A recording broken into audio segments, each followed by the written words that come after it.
Hello guys, welcome back my YouTube channel the beginning classes पर। तो कैसे हो आप सभी? आशा करता हूँ अच्छे होंगे, स्वस्थ होंगे, मस्त होंगे। तो आपने मोल कॉन्सेप्ट का पार्ट 1 वीडियो देख लिया होगा, पार्ट 2 भी देख लिया होगा, पार्ट 3 भी देख लिया होगा। अब हम आपके लिए लेके आए हैं मोल कॉन्सेप्ट का पार्ट 4 वीडियो। तो मोल कॉन्सेप्ट के पार्ट 3 वीडियो में हमने आपको मोलरता के बारे में बताया था, तो आपने उसे अच्छी तरह समझ लिया होगा। तो हम इस वीडियो को स्टार्ट करते हैं। तो वीडियो को स्टार्ट करने से पहले जो हमारा रीति का रिवाज होता है उसे देखते हैं हम, जिसमें हम पिछली क्लासेस का रिवाइज देखते हैं। तो पिछली क्लासेस मूल कॉन्सेप्ट का पार्ट 3 जिसमें हमने आपको बताया था रीति का रिवाज।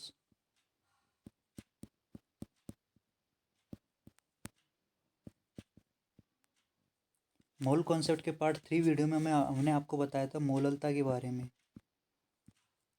और किसके बारे में? मोलरता के बारे में।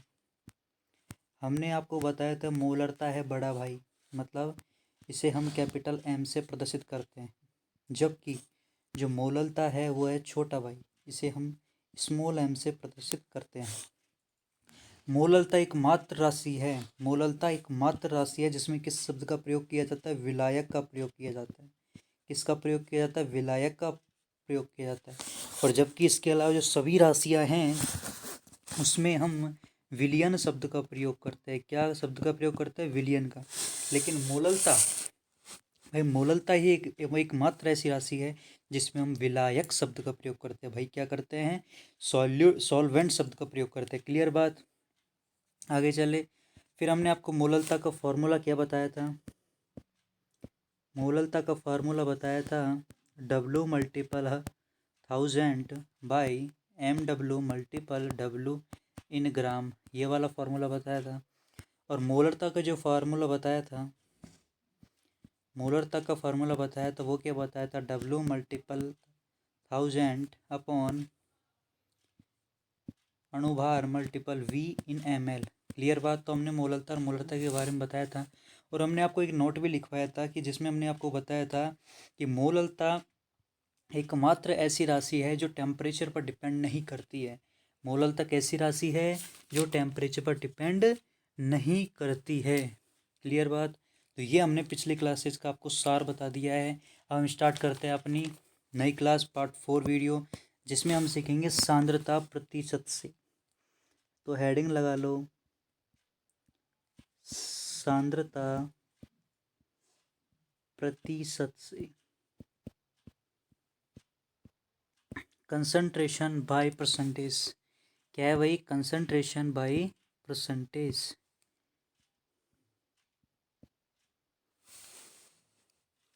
Concentration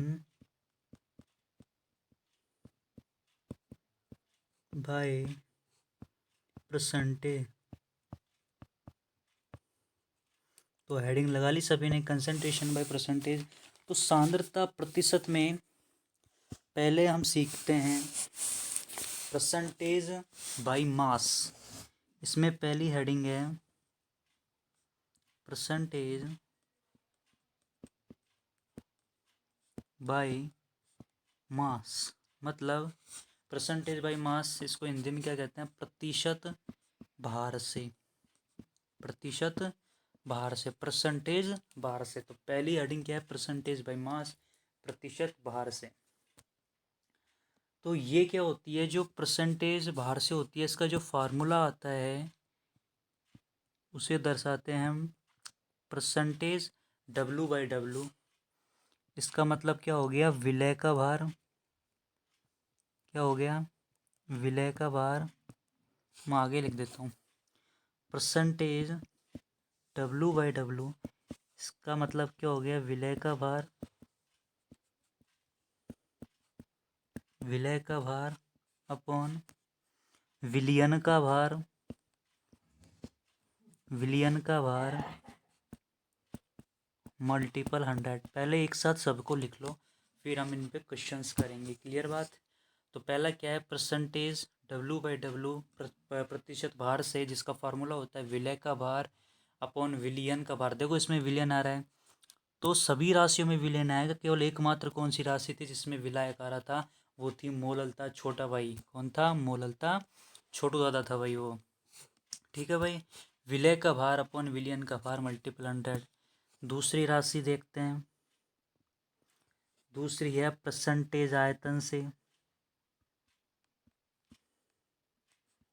percentage by volume V/V percentage. इसका जो फार्मूला आएगा वो क्या आएगा? इसका फार्मूला आएगा विलय का आयतन,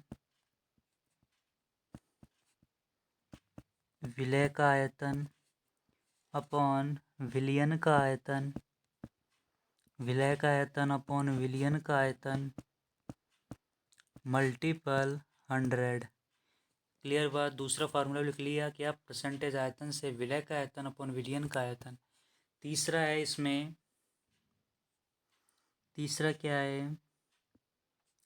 परसेंटेज सामर्थ्य से,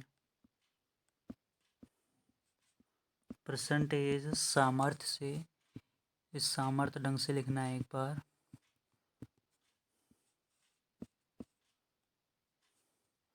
तो क्या है भाई? परसेंटेज सामर्थ्य से,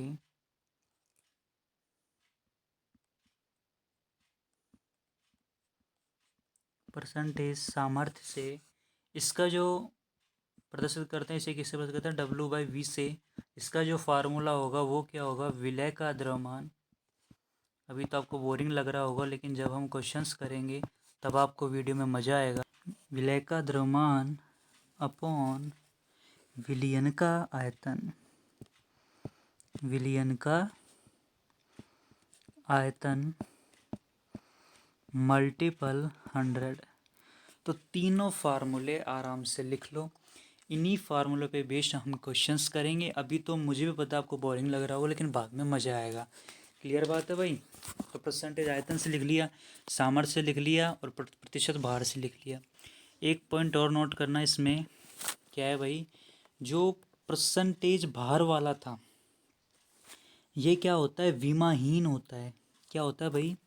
जो परसेंटेज भार वाला था, ये परसेंटेज भार वाला था, ये क्या होता है? ये होता है यूनिट लेस। ये क्या होता है? Unit less. ये पूछ सकता है आपसे क्वेश्चन में।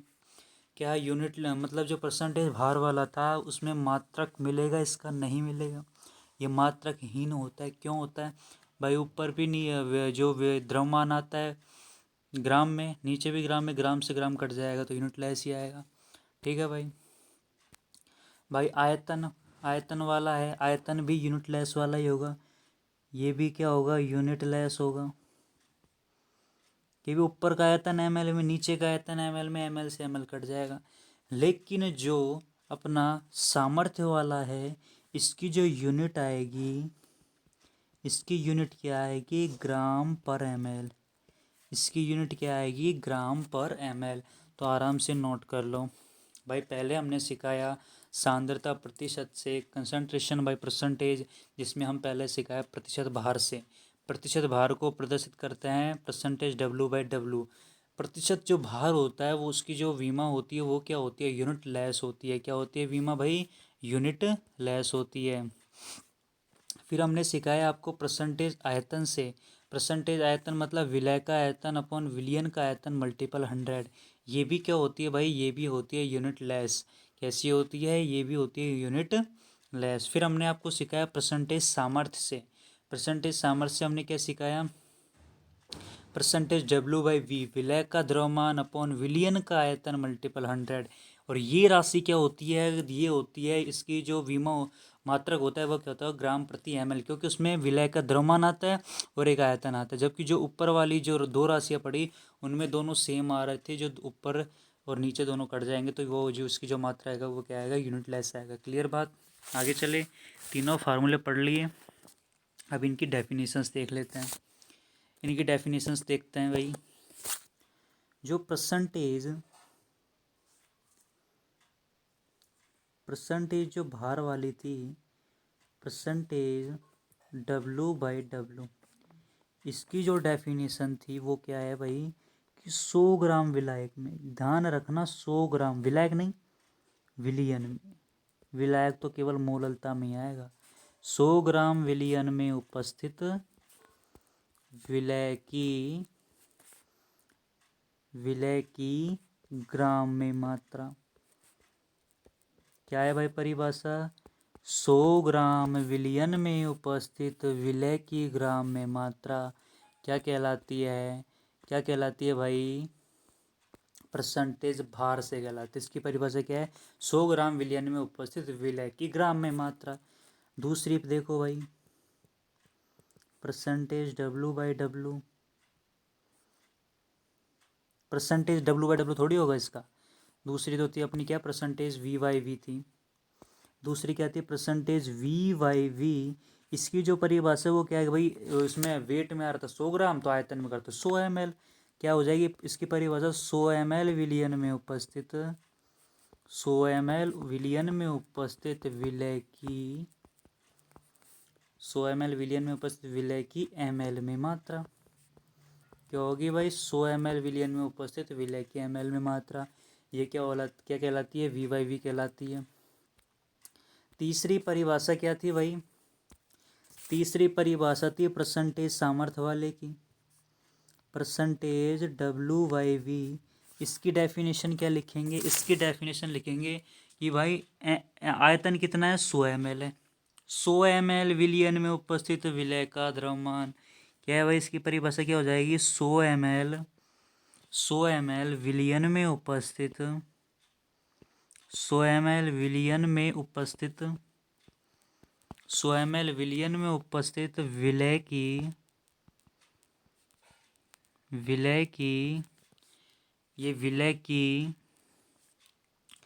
ग्राम में मात्रा क्या कहलाती है भाई?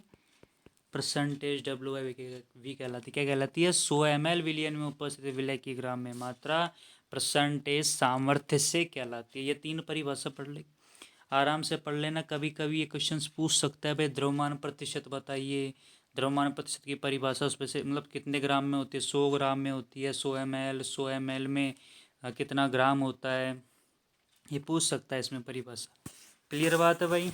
अब जैसे अब अपना समझने का काम स्टार्ट होता है। ये काम था रटने का, परिभाषा का काम क्या था? इनको रटने का काम है।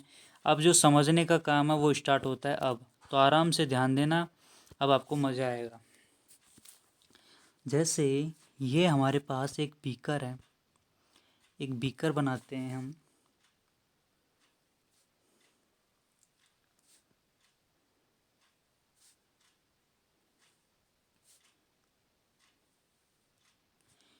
ये एक हमारे पास क्या है भाई? ये एक है हमारे पास बीकर।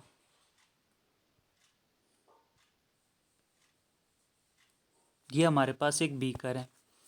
क्लियर बात? इसका ये ऊपर मुंह बना देते हैं। ये हमारे पास एक बीकर है।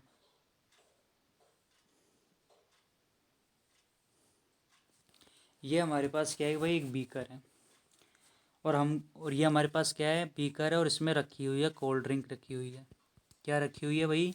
कोल्ड ड्रिंक रखी हुई है। आराम से समझना, धीरे धीरे। मैं पहले ही कहता था जल्दीबाजी तो हमें करनी ही नहीं है, जल्दीबाजी करनी नहीं है। हमें खरगोश की तरह नहीं दौड़ना है, हमें कछुए की तरह दौड़ना है। क्लियर बात है भाई? तो ये इसमें क्या भरी हुई है? कोल्ड ड्रिंक भरी हुई है। आराम समझना।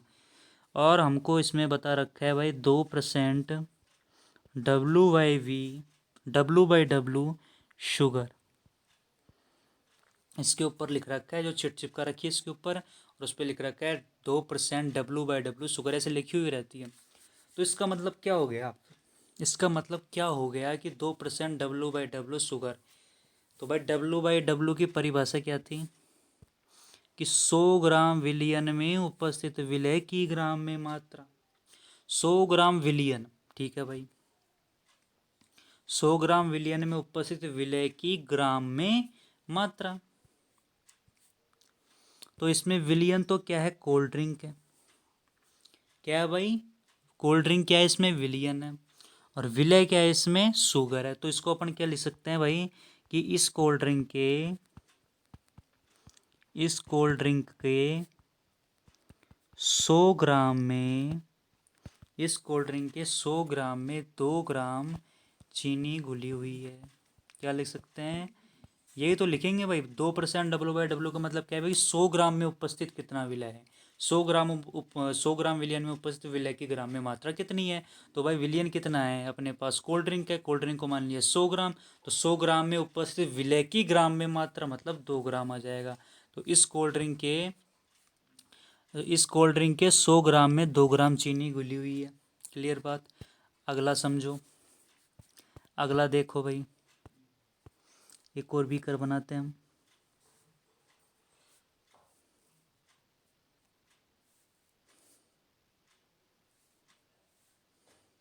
ये बीकर एक और ले लेते हैं हम।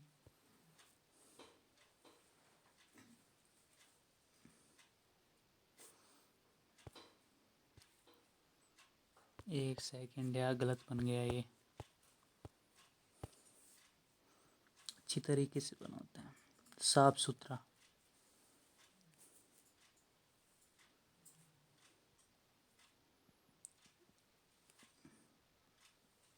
अब ठीक है।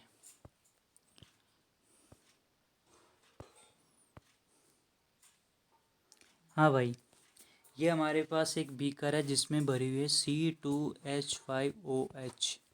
C2H5OH, ये क्या एथेनॉल है भाई? ये क्या है? एथेनॉल है। और हमको लिख रखा है इसमें 42% VYV। 42% VYV लिख रखा है हमको। तो इसका मतलब क्या हो गया भाई? इसमें ये एथेनॉल घुली हुई है इस बोतल, ये इसमें 42% के लिख रखा है, VYV लिख रखा है। तो इसका मतलब क्या हो गया? ये है ना, जो एथेनॉल है ना, इसको यहाँ लिख लो, एथेनॉल को यहाँ लिख लो आप, कि भाई C2H5 यहाँ लगा दो, C2H5OH। इसका मतलब क्या हो गया? और ये किसी भी चीज़ का विलयन ले लो आप, किसी भी चीज़ का विलयन ले लो, तो अपन क्या बोलेंगे? अपन को कंसेप्ट समझना है। 42% VYV C2H5OH का मतलब क्या हो गया? कि इस पात्र में जो विलयन है उसके मतलब 100 ml विलयन में 100 ml विलयन में 42 ml क्या है? C2H5OH है। 42 ml क्या है? C2H5OH। कंसेप्ट समझना है भाई, कंसेप्ट समझना है। जैसे हमारे पास अगली जो है, जैसे हमारे पास अगला बीकर जिसमें ऐसे लिख रखा है भाई 20% WYV HCl है। तो इसका मतलब क्या हो गया? यदि अपन जैसे चिट लगी हुई रहती है तो आप इसका मतलब क्या समझोगे भाई? इसका मतलब हम समझेंगे भाई, इसमें जो 100 ml विलियन है, 100 ml विलियन में 100 ml विलियन में 20 ग्राम HCl है। यही तो समझेंगे भाई हम। 100 ml विलियन में क्या है? 20 ग्राम क्या है? HCl है। बात समझ में आई? इसका मतलब क्या होगा भाई? 100 ml में उपस्थित है। यदि परसेंटेज W/W लिख दे तो मतलब 100 ग्राम में इतना विलय है। परसेंटेज V/V लिख दे मतलब 100 ml में इतना विलय है। परसेंटेज W/V लिख दे तो इसका मतलब क्या होगा कि 100 ml में इतना विलय है। आई बात समझ में? क्लियर बात, कंसेप्ट समझाना चाह रहा था मैं आपको। आई बात समझ? अब तो आ गया होगा समझ में। आगे देखें, चलो भाई, अब हम क्वेश्चंस की तरफ बढ़ते हैं। तो क्वेश्चन है हमारे पास 10% W/W CaCO3। 10% W/W CaCO3 है, कैल्शियम कार्बोनेट है। तो आपको क्या बतानी है? आपको बतानी है मोललता। क्या बतानी है इसमें? मोललता बतानी है। क्या बतानी है भाई? आपको बतानी है मोललता। आ गई बात समझ में? क्या बतानी है? मोललता बतानी है कि 10% W/W कैल्शियम कार्बोनेट है, तो मोललता क्या हो गई? तो पहली बात तो आपको क्या समझना है कि 10% W/W कैल्शियम कार्बोनेट का मतलब क्या हो गया? इसका मतलब क्या हो गया? इसका मतलब हो गया कि 100 ग्राम 100 ग्राम विलियन में 100 ग्राम विलियन में 100 ग्राम विलियन में 10 ग्राम क्या है भाई? 10 ग्राम विलय है। विलय क्या है? कैल्शियम कार्बोनेट है। तो आप ऐसे लिख दो कि 100 ग्राम विलियन में 100 ग्राम विलियन में 100 ग्राम विलियन में 10 ग्राम कैल्शियम कार्बोनेट है, CaCO3 है। आ गई बात समझ में? इस जो वर्ड है 10% W/W कैल्शियम कार्बोनेट, इसका मतलब तो यही हो गया कि 100 ग्राम विलियन में 10 ग्राम कैल्शियम कार्बोनेट है। क्लियर बात। अब हमको निकालनी क्या है? मोललता। हमको क्या निकालनी है भाई? मोललता निकालनी है। तो मोललता का फार्मूला भी बताया था आपको क्लास की स्टार्टिंग में, W/1000 upon MW multiple W इन ग्राम में। इसमें ये वाला जो W है वो तो है विलय का द्रव्यमान, और ये वाला जो W है वो क्या है, विलायक का द्रव्यमान, विलियन का नहीं है भाई, ये विलियन का द्रव्यमान नहीं है, ये किसका द्रव्यमान है, विलायक का द्रव्यमान है। ठीक है भाई, अब क्वेश्चन में आओ। 100 ग्राम विलियन में 10 ग्राम कैल्शियम कार्बोनेट है। क्या है भाई, 100 ग्राम विलियन में 10 ग्राम कैल्शियम कार्बोनेट है, मतलब जिसमें उपस्थित है वो तो है विलायक, और जो उपस्थित है वो क्या हो गया, विलय हो गया। तो कैल्शियम कार्बोनेट उपस्थित है, कितना हो गया, 10 ग्राम। तो इसमें विलय क्या हो गया, कैल्शियम कार्बोनेट 10 ग्राम। तो 10 मल्टीपल 1000 अपॉन कैल्शियम कार्बोनेट का अणुभार कितना होता है, कैल्शियम कार्बोनेट का अणुभार होता है 100 मल्टीपल, ये क्या है भाई, ये समझा दो। ये बात समझ में आ गई तो मज़े हो जाएंगे भाई। ये क्या है, विलायक का द्रव्यमान है, विलियन का द्रव्यमान है, ये है विलायक का द्रव्यमान। किसका द्रव्यमान, विलायक का द्रव्यमान। हमने आपको क्लास की स्टार्टिंग में बताया था कि मोललता ही एकमात्र एक ऐसी राशि है जिसमें विलायक शब्द का प्रयोग रहता है, जबकि बाकी सब जो सांद्रता राशियाँ हैं उनमें केवल विलियन शब्द का प्रयोग होगा। आगे बात समझ में। तो ये क्या लेना है अपन को, विलायक। क्लियर बात। अब देखो भाई, इसमें 100 ग्राम तो विलियन है, 100 ग्राम तो टोटल विलियन है, 100 ग्राम तो क्या है, टोटल विलियन है, और 10 ग्राम क्या है, कैल्शियम कार्बोनेट है। तो अपन जानते हैं कि विलियन बराबर क्या होता है, विलय प्लस विलायक। अरे विलय और विलायक से तो मिलकर विलियन बनता है, विलय और विलायक से तो मिलकर क्या बनता है, विलियन बनता है। तो विलियन कितना है, 100 ग्राम, विलियन कितना है, 100 ग्राम, विलय कितना है, 10 ग्राम।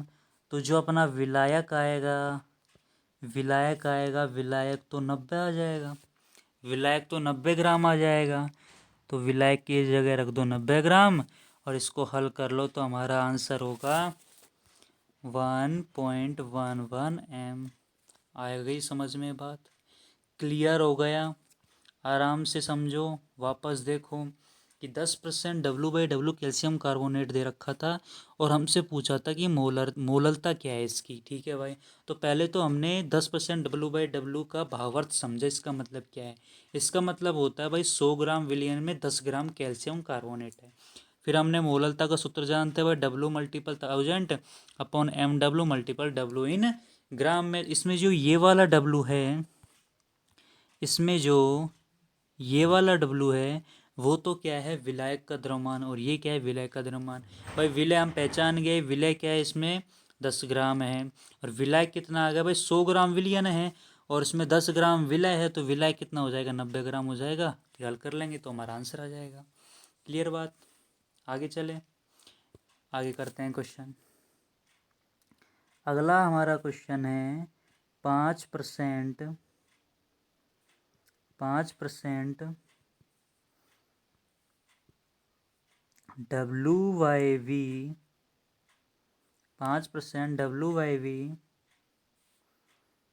NaOH की मोलरता कितनी है। अब अपन से पूछिए मोलरता, मोलरता नहीं पूछी भाई हमसे, मोलरता नहीं पूछी, मोलरता पूछी। अब की बार क्वेश्चन क्या है, 5% W/V। तो पहला काम क्या है, इसका भावार्थ समझना है। इसका भावार्थ समझो पहले, तो इसका भावार्थ क्या होगा, इसका मतलब क्या हो गया, इस वर्ड का मतलब समझो पहले। तो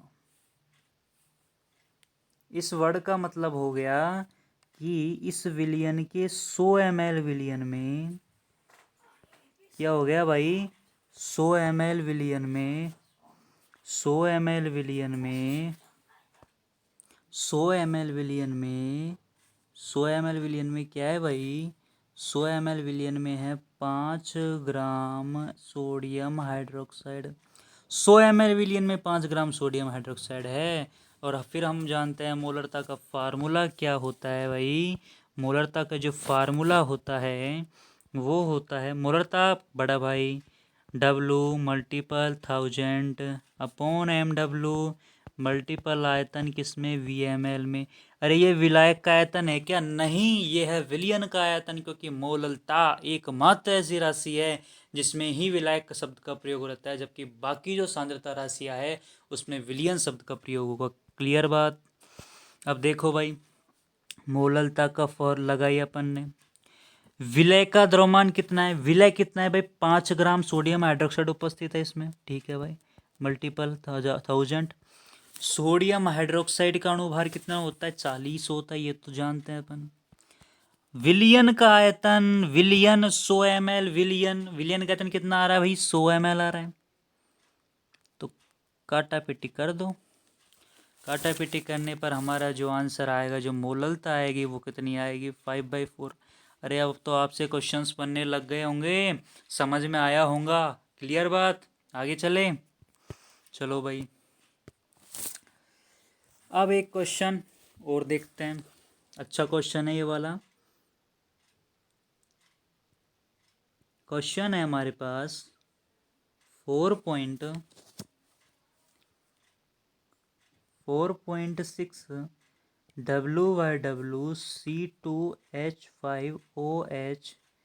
C2H5OH विलियन की मोलरता क्या होगी यदि विलियन का घनत्व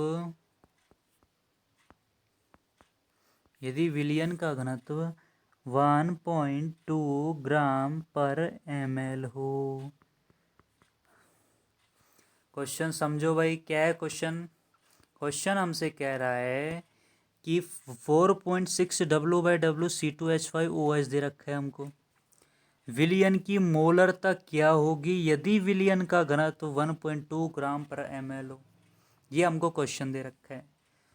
तो ये क्वेश्चन आप करो, वीडियो को पॉज करो, क्वेश्चन को सॉल्व करो। वीडियो को पॉज करो, क्वेश्चन सॉल्व करो। 1 2 3। अब हम करते हैं इस क्वेश्चन को कि भाई यदि विलियन का घनत्व 1.2 ग्राम पर ml दे रखा है, तो सबसे पहले तो हमें ये समझना है कि इस वर्ड का मतलब क्या है। कि 4.6 W/W C2H5OH, इसका मतलब क्या है भाई।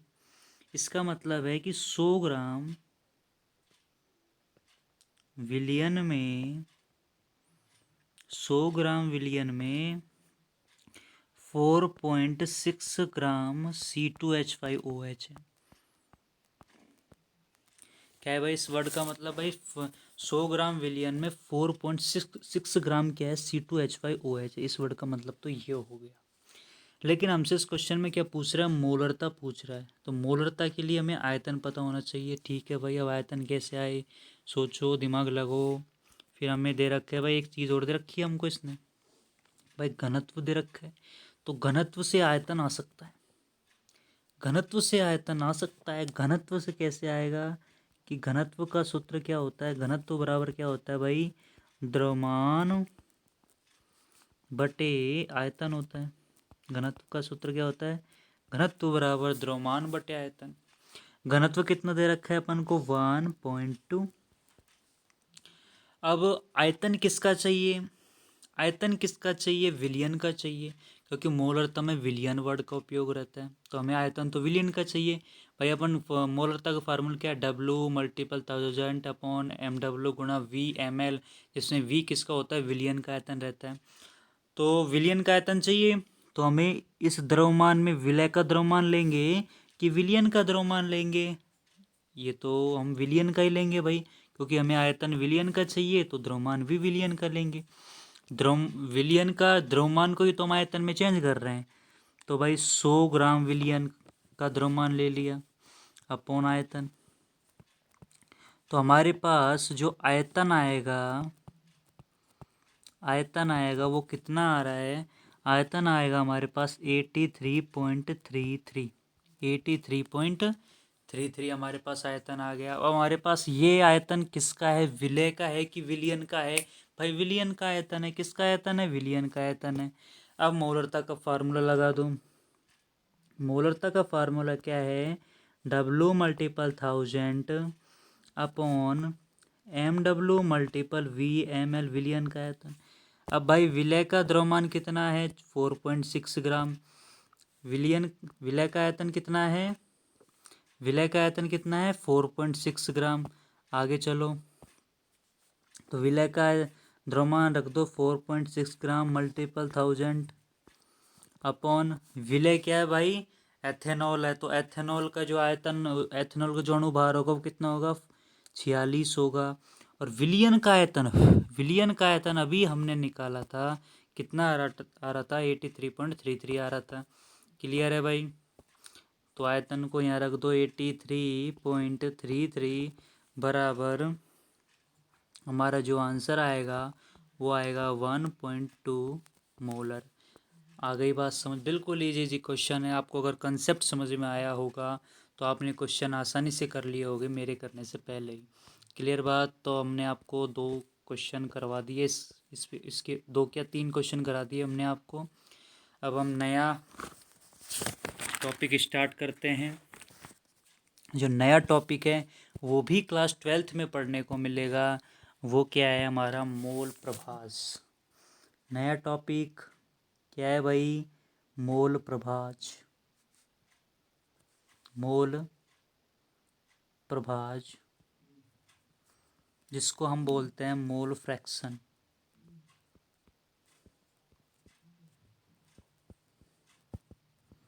नया टॉपिक मोल प्रभाज, ये भी क्लास 12th में आता है।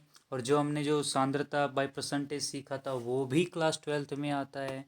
और जो हमने सॉल्यूशन से स्टार्ट किया था, मोलर था, मोल मतलब एक तरीके से सांद्रता राशियां हैं वो आपको चैप्टर 2 क्लास 12th सॉल्यूशन में देखने को मिलेगी। क्लियर बात। अब हम स्टार्ट करते हैं मोल प्रभाज को। तो बिल्कुल आसान टॉपिक है ये, जो सबसे आसान जितने भी हमने टॉपिक पढ़े हैं ना उनमें सबसे आसान टॉपिक है तो वो है मोल प्रभाज। वो क्या है भाई, मोल प्रभाज है। पहले तो आप इसका फार्मूला देख लो क्या होता है। इसका फार्मूला देख लो ना, इसका फार्मूला होता है मोल प्रभाज, मोल फ्रैक्शन, इसको मोल भिन्न भी बोला जाता है। तो इसका फार्मूला क्या होगा कि मिश्रण में उपस्थित किसी घटक के मोल, मोल प्रभाज कैसे निकाला जाता है कि मिश्रण में उपस्थित किसी घटक के मोल अपॉन मिश्रण के कुल मोल, मिश्रण के कुल मोल। अब आपको इस परिभाषा से तो समझ में नहीं आया होगा, तो पहले तो आप इस परिभाषा को नोट कर लो। अपन को ध्यान ही नहीं देना है, पहले तो आपको बस नोट करना है परिभाषा क्या है। वो सॉरी, मोल प्रभाज का जो फॉर्मूला है वो क्या है, मिश्रण में उपस्थित किसी घटक के मोल अपॉन मिश्रण के कुल मोल। पहले तो आप सीधा सीधा ये नोट कर लो, ध्यान नहीं देना है क्या चीज़ बताई। अब हम आपको आगे सिखाएंगे। नोट कर लिया, आगे चलो। अब सीखो टॉपिक कि जैसे हमारे पास एक पात्र है, ठीक है भाई, ये क्या है हमारे पास पात्र है, इसमें ऑक्सीजन के हैं 2 मोल, ऑक्सीजन के कितने मोल है, 2 मोल है। और इसमें जो नाइट्रोजन है, नाइट्रोजन के हैं 3 मोल है। अब हमको निकालना है मोल प्रभाज। किसका मोल प्रभाज, मोल प्रभाज को जो प्रदर्शित करते हैं वो एक्स से प्रदर्शित करता है, ये ध्यान रख लेना। मोल प्रभाज को किससे दर्शाते हैं, हम एक्स से दर्शाते हैं। तो पहले तो आप निकालो मोल प्रभाज ऑक्सीजन के, पहले तो ये पूछ रहा है। दूसरा पूछ रहा है मोल प्रभाज नाइट्रोजन के। 2 क्वेश्चन पूछ लिए हमसे कि मोल प्रभाज निकालो ऑक्सीजन के और मोल प्रभाज निकालो नाइट्रोजन के। तो हमने फार्मूले में क्या सिखाया कि मोल प्रभाज कैसे निकाला जाता है कि मिश्रण में उपस्थित किसी घटक के मोल अपॉन मिश्रण के कुल मोल। कैसे भाई, कि हमें निकालना है ऑक्सीजन के मोल प्रभाज।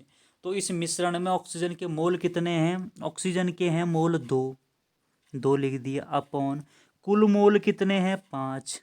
तो यही मोल प्रभाज है। आया होगा मज़ा, आपको समझ में भी आया होगा। अब देखो जैसे नाइट्रोजन के मोल प्रभाज लिखने हैं तो इस मिश्रण में नाइट्रोजन के मोल कितने हैं भाई, 3 है। नाइट्रोजन के मोल कितने हैं, 3 है। और टोटल मोल कितने हैं, 5 है। कितना ईजी टॉपिक है ये, आ गया समझ में मोल प्रभाज। अगला क्वेश्चन देखो, एक पात्र और लिया, बड़ा वाला ले लिया अब की बार। इसमें भरी हुई है क्या, CH4 का है 1 मोल। और इसमें भरी हुई है नाइट्रोजन, नाइट्रोजन का कितना मोल है, नाइट्रोजन का है 2 मोल। और इसमें भरी हुई है HCl, HCl का कितना मोल है, 3 मोल है। HCl का कितना मोल है, 3 मोल है। ठीक है भाई। क्वेश्चन पूछ रहा है आपसे, क्वेश्चन ने पूछा CH4 का मोल प्रभाज निकालो। क्वेश्चन पूछ रहा है नाइट्रोजन का मोल प्रभाज निकालो। क्वेश्चन पूछ रहा है HCl का मोल प्रभाज निकालो। ये 3 क्वेश्चन पूछ लिए। घबराने की बात है क्या? घबराने की बात तो हमारी क्लास में है ही नहीं। कैसे होगा भाई? CH4 के मोल प्रभाज निकालने हैं तो भाई CH4 के मोल कितने हैं मिश्रण में? 1 है। ठीक है भाई। टोटल कितने हैं मोल? 6। तो ये CH4 के मोल प्रभाज हो गए। कितना इजी टॉपिक है ये भाई। नाइट्रोजन के मोल प्रभाज निकालने हैं। ठीक है भाई। मिश्रण में नाइट्रोजन के मोल कितने हैं? 2 मोल हैं। टोटल कितने मोल है? 6 हैं। हो गया भाई, क्लियर बात है भाई। मिश्रण में HCl के मोल कितने हैं? HCl के निकालें। मिश्रण में HCl के मोल कितने हैं? 3 है भाई। टोटल कितने हैं? 6। ये हमारा आंसर हो गया। इजी है। मज़ा आया? आया होगा मज़ा। ठीक है भाई। एक क्वेश्चन अब आपके लिए है, देखो भाई। क्वेश्चन हमने आपको दिया, ध्यान से करना थोड़ा। क्वेश्चन है, इसमें H2 के दे रखे हैं आपको 2 ग्राम और इसमें ऑक्सीजन के दे रखे हैं आपको 4 ग्राम। क्वेश्चन आपसे पूछ रहा है, H2 के मोल प्रभाज, H2 के मोल, सॉरी ढंग से लिखने दो इसको। क्वेश्चन आपसे पूछ रहा है H2 के मोल प्रभाज और ऑक्सीजन के मोल प्रभाज। फटाफट करो इस क्वेश्चन को, वीडियो को पॉज करना, क्वेश्चन को सॉल्व करो, फटाफट करो। बिल्कुल इजी कंसेप्ट है, इजी क्वेश्चन है। जल्दीबाजी नहीं करनी है, आराम से देखना है कि हमें क्या दे रखा है और क्या निकालना है। वीडियो को पॉज करो, क्वेश्चन को सॉल्व करो। 1 2 3। देखो भाई, अब इस क्वेश्चन में हमें क्या दिया है कि हाइड्रोजन के 2 ग्राम है भाई और ऑक्सीजन के कितने ग्राम है? 4 ग्राम है। और हमको निकालना क्या है? मोल प्रभाज निकालना है। क्या निकालना है? मोल प्रभाज निकालना है। अरे मोल प्रभाज में हम मोल लेते थे, मोल प्रभाज में हम क्या लेते थे? मोल लेते थे। तो भाई इसमें हाइड्रोजन के मोल देखो कितने हैं भाई। मोल तो नहीं दे रखी, इसने भार दे रखा है। तो क्या भार से मोल नहीं निकाल सकते? मोल का सूत्र क्या होता है? भार बटे अणुभार। भार कितना है? 2 ग्राम। H2 का अणुभार 2 हो गया तो 1 मोल आ गया। ठीक है। ऑक्सीजन के मोल निकाल लो, इसमें से कितने आएंगे? ऑक्सीजन का भार कितना है? 4 है। और ऑक्सीजन का O2 दे रखा है। O2 का मतलब कितना भार हो गया इसका? इसका अणुभार कितना हो गया? 32 हो गया। कितना हो गया? 32 हो गया। तो 1/8 हो जाएगा। कितना हो जाएगा ये हो जाएगा 1/8 हो जाएगा। क्लियर बात? आ गया समझ में? आ गया होगा समझ में आसानी से कि हमें भाई वेट दे रखा है, हमें तो ज़रूरत है मोल की, तो हम मोल निकाल लिया हमने। अब तो हो जाए क्वेश्चन कि भाई H2 के मोल प्रभाज निकालने हैं। तो मिश्रण में H2 के मोल कितने हैं? 1 मोल है। टोटल मोल कितना है? 1 + 1/8। तो हमारे पास आंसर हो जाएगा 8/9 हो जाएगा। क्लियर बात? हमें निकालना है भाई ऑक्सीजन के मोल प्रभाज। ऑक्सीजन के मोल प्रभाज निकालना है। तो ऑक्सीजन के मोल कितने दे रखे हैं? मिश्रण में 1/8 दे रखा है, तो 1/8 रख दो। टोटल कितना है? 1 + 1/8 हो जाएगा। तो कितना आ जाएगा? 1/9 आ जाएगा। अरे आया मज़ा? आया समझ में? क्लियर बात? अगला क्वेश्चन, एक क्वेश्चन और देख लो लास्ट। एक क्वेश्चन और देख लो भाई, एक क्वेश्चन और देखो भाई। ये हमारे पास एक पात्र है जिसमें दे रखी है CH4। CH4 कितनी दे रखी है? CH4 दे रखी है हमको 8 ग्राम। इसको दोबारा लिखते हैं।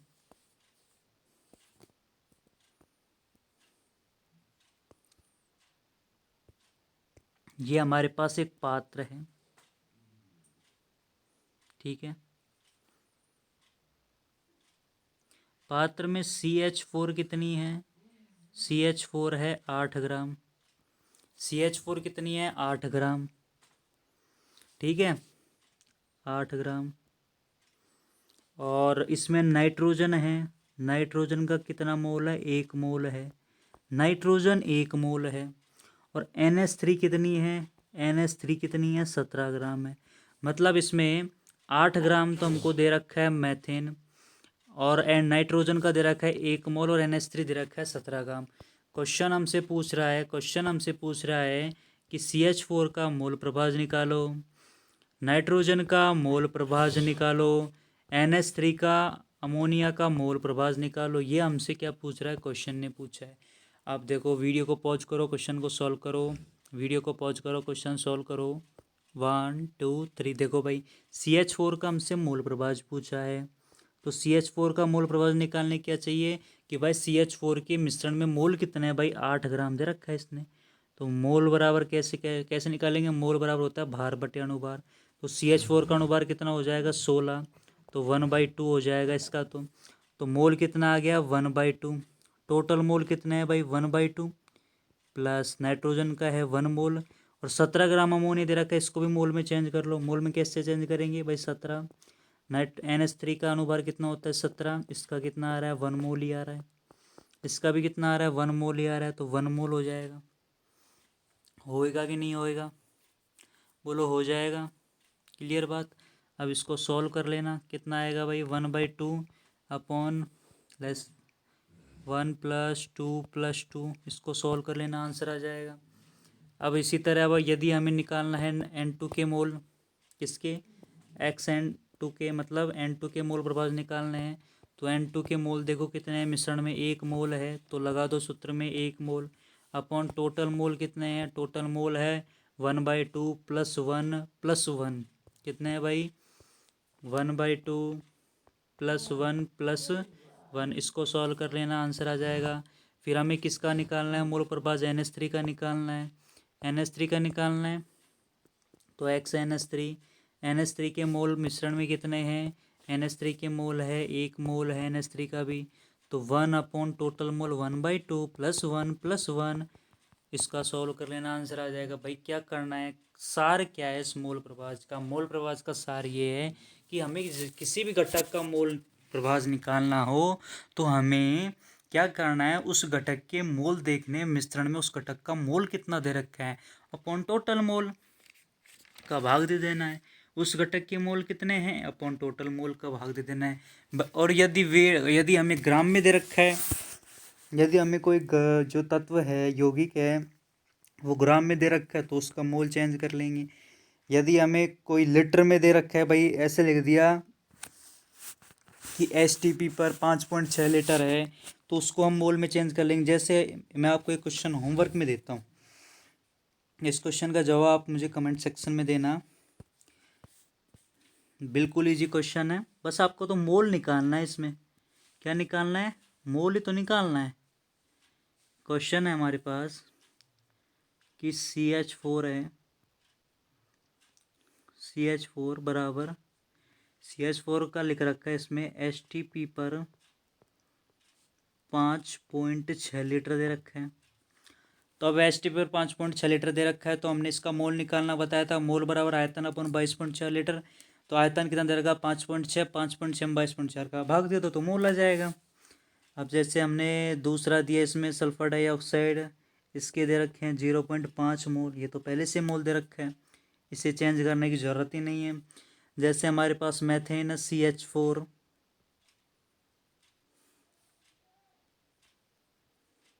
CH4 कितना दे रखा है, CH4 दे रखा है 8 ग्राम, CH4 हमें दे रखा है इसमें कितना, 8 ग्राम। और इसमें जो ऑक्सीजन दे रखी है, ऑक्सीजन दे रखी है हमको 3 × 10⁻23 अणु। ऑक्सीजन कितने अणु दे रखे हैं, 3 × 10⁻23 अणु दे रखे हैं। ये भाई CH4 का दे रखा है STP पर 5.6 लीटर, सल्फर डाइऑक्साइड का 0.5 मोल, मैथेन का 8 ग्राम, और ऑक्सीजन का 3 × 10⁻23 अणु। तो हमें इन 3 चीज़ों के तो मोल निकालने हैं, पहले वाले का, दूसरे का तो पहले से दे रखा है, एक मैथेन का और ऑक्सीजन का मोल निकालना है। इस क्वेश्चन को करने पर आपके मोल के कॉन्सेप्ट, जो हमने जो 3 फार्मूले बताए थे, मोल बराबर भार बटे अनुभार, मोल बराबर आयतन अपन 22.4 लीटर वाला, और मोल बराबर अणु अपॉन Na वाला, ये वाले बताए थे। तो ये इस क्वेश्चन करने के बाद आपको वो तीनों फार्मूले पे जो बेस्ड क्वेश्चन है वो भी हो जाएगा। तो अब आपको निकालना है इसमें CH4 का मोल प्रभाज, इसमें निकालना है सल्फर डाइऑक्साइड का मोल प्रभाज, इसमें निकालना है आपको मैथेन का मोल प्रभाज, और इसमें आपको निकालना है ऑक्सीजन का मोल प्रभाज। ये आपको क्वेश्चन है होमवर्क के लिए। क्लियर बात। अब मोल प्रभाज कंप्लीट होता है उससे पहले आप एक नोट और लगा लो इसमें। नोट क्या है, बहुत शानदार नोट है 2000 वाला। नोट क्या है भाई, इसमें नोट है कि लिखना साथ साथ कि किसी मिश्रण में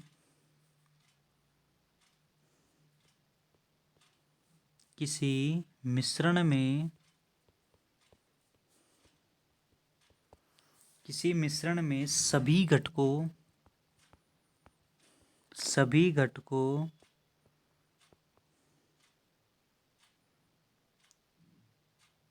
घटकों के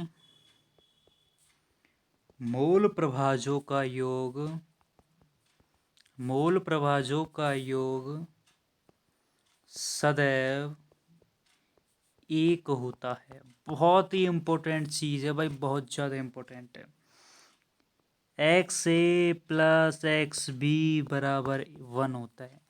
मतलब जो सभी घटक है उनके जो मोल प्रभाज है, मोल प्रभाजों का योग कितना होगा, 1 होगा। कितना होगा, मोल प्रभाजों का योग 1 होता है। क्लियर बात। आगे चले, चलो भाई दूसरा नोट लगा के और लिख लो इसमें। दूसरा नोट क्या कहता है इसमें, नोट कि मोल प्रभाजों का अनुपात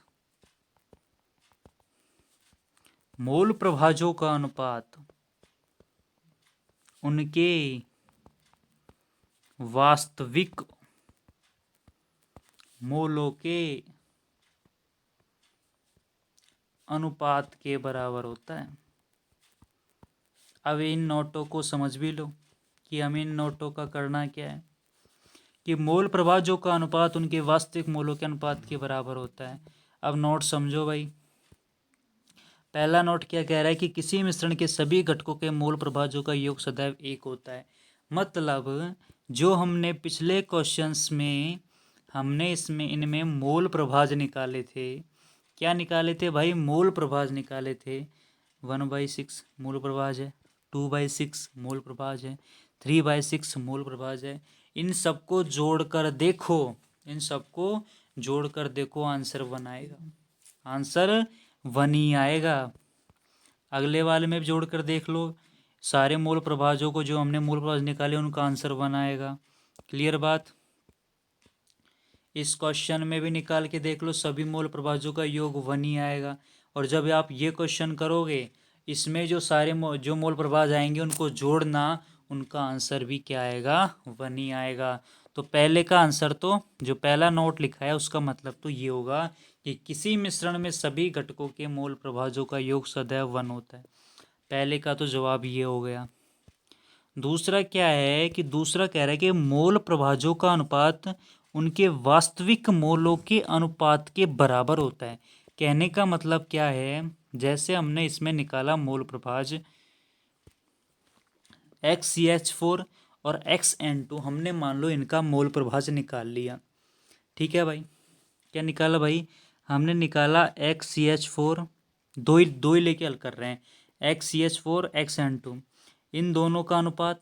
दूसरा फॉर्मूला, दूसरा नोट क्या था कि मोल प्रभाजों का अनुपात, मान लो इन दोनों का लेके हल कर लो, CH4 का N2 का, इनका अनुपात निकाल के देख लो। इनके अनुपात निकालो, देखो मैं यहाँ से मिटा रहा हूँ इसको, यहाँ बताता हूँ आपको इसका दूसरा नोट, आपको यहाँ से समझ में आएगा कि भाई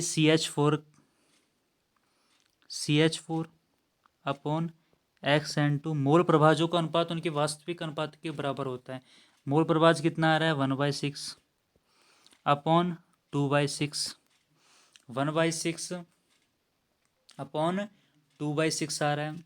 इसको काटेंगे तो XCH4 अपॉन XN2 बराबर क्या आ रहा है, 1/2 आ रहा है। मतलब XCH4 का मोल कितना है, 1 ही है। देख लो, आपने हमारे क्वेश्चन में 1 ही मोल दे रखे हैं। और XN2 का मोल कितना है, 2 है। देख लो भाई, क्वेश्चन में 2 ही मोल दे रखे हैं। यही तो नोट कह रहा है हमारा। नोट क्या कह रहा है? नोट यही कह रहा है हमसे कि मोल प्रभाजों का अनुपात उनके वास्तविक मोलों के अनुपात के बराबर होता है। क्लियर है भाई? आ गया होगा समझ में? ठीक है भाई, आगे चलें। आगे देखते हैं हम। आगे आपको एक क्वेश्चन होमवर्क के लिए और दे देते हैं, फिर वीडियो को हम यही ख़त्म करते हैं। अगली वीडियो नए टॉपिक के साथ, नए जोश के साथ, नई उमंग के साथ लेकर आएंगे। एक क्वेश्चन होमवर्क के लिए लेते जाओ। क्वेश्चन है हमारे पास, अच्छा क्वेश्चन है भाई। यूरिया के जलीय विलयन में यूरिया का मोल प्रभाज, अच्छा क्वेश्चन है, इंपॉर्टेंट क्वेश्चन है। कमेंट सेक्शन में जवाब देना। मोल प्रभाज 0.02 है तो यूरिया की मोललता बताओ।